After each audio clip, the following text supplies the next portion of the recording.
Other talent relations issues, apparently now one of the people that will not be getting phone calls from Tony Khan and that we will not be seeing on television in the very near future and potentially even the far, far future is Dr. Britt Baker, DMD. She has been X'd from their world like a member of the Manson family because she's hard to get along with. Another talent relations solution to the problem, just don't talk to her. Is this what's happening? What are you saying is the solution to not talk to her? I'm saying it's another talent relations solution of theirs. They're just not going to talk to her. She's just gone home. From AEW, apparently. Yes. Again, this is in line with things we've been hearing for a while. One thing came out very publicly, if you remember, a few months back, with MJF. I think it was MJF versus Will Ospreay.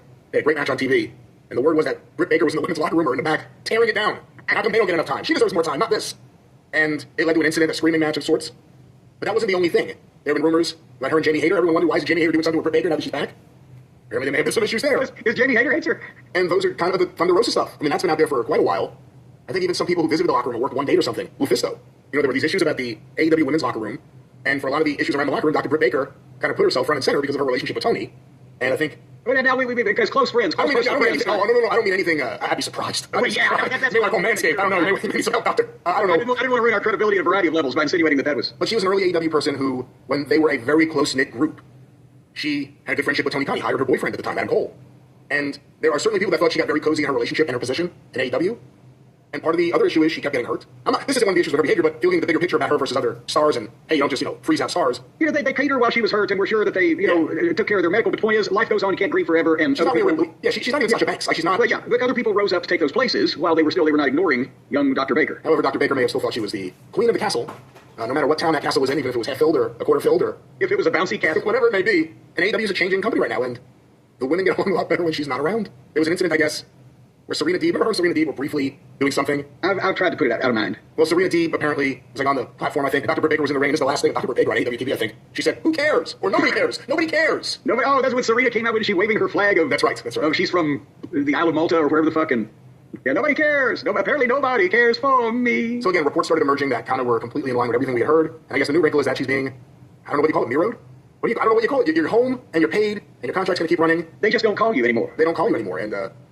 I don't think they're going to fire her. I don't think they want her doing interviews. I'll tell you that right now. The last thing Tony Khan wants is Britt Baker doing interviews with her thoughts about AEW. Whether they're true or not, that's the last thing they want. I'm sure right before she rebooks Rogers and O'Connor from Chicago in '61, she can give an excellent fucking dissertation on what's wrong with AEW. She was suspended over the summer, right? That was the MJF thing. She got suspended right before Wembley, and then she had to wrestle Mercedes Moné at Wembley, and then she disappeared again. Well, you know what? They discovered when she got suspended that things were so much brighter. That everything tasted better, and everything smelled better. And it was just a new way of looking at life when she wasn't around to yank their teeth. According to Sports Illustrated, I have an article here. She's wrestled just 2 matches since her TBS title shot in London. Most recently, she defeated Penelope Ford on the November 13th episode of Dynamite. That's when she was confronted by Serena Deeb. On DDP's YouTube show, she announced that she's been off TV due to outside commitments. Here's a quote. I'm filming some fun stuff. Can't wait to tell everybody what it is. It's on the down low for now, but it's really exciting, and it's cool. It's really cool. I think people will be really excited about it. And of course, she apparently has a role of some sort in Season 6 of Cobra Kai with Martin Kove. I know someone who's friends with Martin Kove. Maybe they could ask. He's a nice fellow. I'll see if I can get the scoop on this. But, well, that's another thing. Outside commitments. That actually, if you had technically been picked up by the fucking county and committed, that would be an outside commitment, so we don't know what she's talking about there, but...